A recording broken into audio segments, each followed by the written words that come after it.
शहर के एक पुराने हिस्से में तंग और खामोश गलियों के दरमियान एक छोटा सा कच्चा घर था। घर की दीवारें पुरानी थीं, रंग उतरा हुआ था और छत से कहीं कहीं मिट्टी झड़ चुकी थी। इसी घर में एक बेवा औरत अपने 2 छोटे बच्चों के साथ रहती थी। उस औरत का नाम अमीना था। अमीना कभी इस घर को घर नहीं कहती थी। उसके लिए ये बस एक पनाह थी, एक ऐसी पनाह जो हर रात उसे याद दिलाती थी कि जिंदगी अब पहले जैसी नहीं रही। कुछ साल पहले तक इसी घर में हंसना, खिलखिलाना और उम्मीदों की आवाजें गूंजती थीं। उसका शौहर जिंदा था, मेहनती था, ईमानदार था और छोटी सी नौकरी के बावजूद अपने घर वालों को कभी कमी महसूस नहीं होने देता था। लेकिन फिर एक दिन अचानक जिंदगी ने मुंह मोड़ लिया। बीमारी ने उसके शौहर को धीरे धीरे कमजोर कर दिया।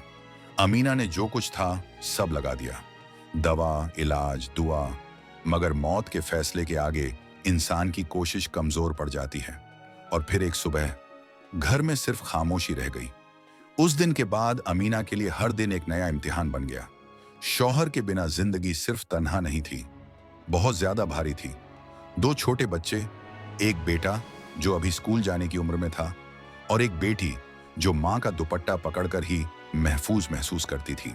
रोज सुबह अमीना उठती, बच्चों को देखती और दिल ही दिल में अल्लाह से एक ही सवाल करती, या अल्लाह, आज का दिन कैसे गुजरेगा। उसके पास कोई पक्की कमाई नहीं थी। कभी किसी घर में बर्तन धो लिए, कभी कपड़े सिल लिए, कभी किसी ने रहमत कर दी। मगर कुछ दिन ऐसे भी आते जब घर का चूल्हा बिल्कुल ठंडा रहता। उन दिनों अमीना अपने बच्चों को सिर्फ इतना कहती, आज थोड़ा सब्र कर लो, कल इंशाअल्लाह कुछ हो जाएगा। बच्चे मासूम थे, मां की बात मान लेते थे, मगर मां का दिल वो कांप जाता था।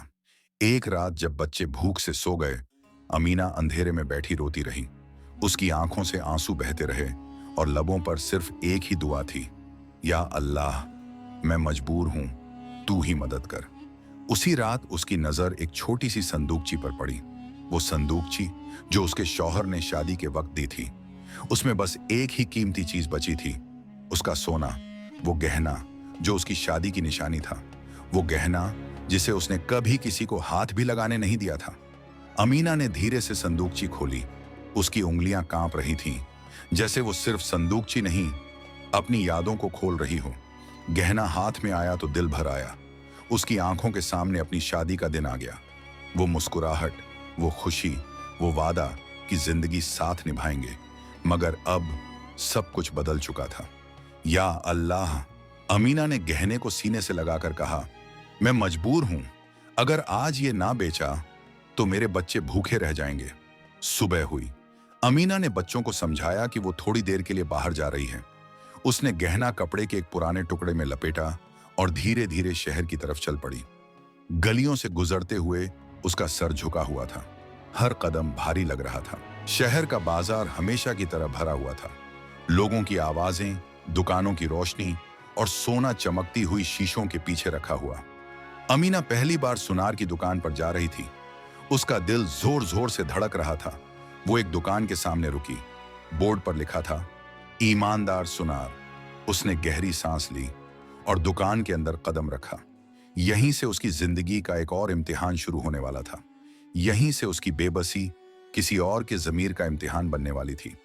अमीना को सिर्फ इतना चाहिए था कि उसके बच्चे भूखे ना सोएं। उसे ये अंदाजा नहीं था कि आज का दिन उसकी जिंदगी का रुख बदल सकता है। दुकान के अंदर कदम रखते ही अमीना को तेज रोशनी ने कुछ पल के लिए चौंधिया दिया। शीशे के काउंटर्स में सोने के हार, कंगन और अंगूठियां इस तरह चमक रही थीं जैसे हर चीज अपनी कीमत खुद बयान कर रही हो। काउंटर के पीछे एक आदमी खड़ा था, वो सुनार। उसकी उम्र ज्यादा नहीं थी, मगर चेहरे पर तजुर्बे की लकीरें साफ नजर आती थीं।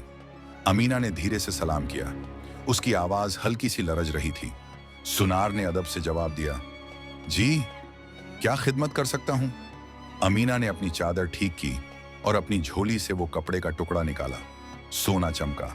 सुनार की नजर बस एक पल के लिए ठहरी, मगर वो पल काफी था। इसकी जांच करनी होगी, सुनार ने पुरसुकून आवाज में कहा। उसने गहना हाथ में लिया, उंगलियों से तोलने लगा, निगाहों से परखने लगा और फिर तराजू पर रख दिया। सुनार के जहन में हिसाब चल रहा था, ये सोना खालिस है, पुराना है मगर कीमती। यहीं से उसके दिल में जंग शुरू हुई। एक आवाज बोली, ये बेवा है, इसे क्या पता असली कीमत, अगर आधी कीमत भी दे दूं तो खुश हो जाएगी। दूसरी आवाज ने रोका, मगर ये तेरा हक नहीं, ईमानदारी सिर्फ नाम के लिए नहीं होती। सुनार ने अमीना की तरफ देखा। उसके कपड़े पुराने थे, चप्पल घिसी हुई और आंखों में वो बेचैनी जो सिर्फ मजबूरी से पैदा होती है। बहन, सुनार ने नरमी से कहा, यह गहना आप किस लिए बेच रही हैं? अमीना ने भर्राई आवाज में कहा, मजबूरी है। सुनार ने गहरी सांस ली। उसने फैसला कर लिया। उसने तराजू से गहना उठाया और काउंटर पर रख दिया। मैं आपको सही कीमत बताऊंगा, इस सोने की कीमत इतनी बनती है। सुनार ने पूरी रकम बताई। अमीना हैरान रह गई, उसकी आंखें फैल गईं। ये ज्यादा है, वो बेइख्तियार बोल पड़ी। सुनार ने मुस्कुराकर कहा, नहीं बहन, ये इसका हक है। अमीना की आंखों के नीचे गहरी लकीरें और लबों की खामोश सिसकियां देखकर सुनार का दिल पिघल गया। उसे अपनी मां की याद आई।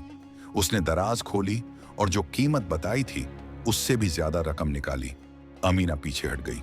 नहीं नहीं, मैं भीख नहीं मांग रही। सुनार ने तुरंत कहा, यह भीख नहीं है, ये आपका हक है और मेरी जिम्मेदारी। मैं इस शहर में इसलिए जाना चाहता हूं कि मैं ईमानदार हूं। अमीना के आंसू बह निकले। उसने कांपते हाथों से रकम उठाई। अल्लाह आपको जजा दे, उसने रोती हुई आवाज में कहा। अमीना जाने के लिए मुड़ी ही थी कि सुनार ने फिर से आवाज दी, बहन, अगर चाहें तो मैं आपको हर महीने कुछ काम दे सकता हूं। मेरी दुकान पर कपड़ों की सिलाई, सफाई, जो आप कर सकें। यह बात अमीना के लिए पैसे से भी बड़ी थी। ये इज्जत थी। अमीना दुकान से बाहर निकली। बाजार वहीं था, मगर उसकी नजर बदल चुकी थी। कदमों में वो बोझ नहीं रहा जो आते वक्त था। अमीना दुकान से बाहर जा चुकी थी, लेकिन सुनार अभी भी अपनी जगह पर खड़ा था। उसने महसूस किया, आज उसने कुछ खोया नहीं, बल्कि कुछ पाया है। सच्चाई का रास्ता कभी शोर नहीं करता, वो बस अंदर सुकून छोड़ जाता है। कुछ ही दिन गुजरे थे, लेकिन सुनार ने महसूस किया कि उसकी दुकान में बरकत बढ़ गई है। लोग कहने लगे, इस दुकान पर दिल को सुकून मिलता है। वक्त गुजरा, मगर वो एक फैसला भुलाया नहीं गया। अमीना की जिंदगी संभल गई और सुनार का नाम सिर्फ बाजार में नहीं, दिलों में लिखा गया। लोग समझ गए, ईमानदारी कभी नुकसान नहीं करती और रहम कभी जाया नहीं जाता। जो मजबूर का साथ देता है, अल्लाह उसका साथ देता है।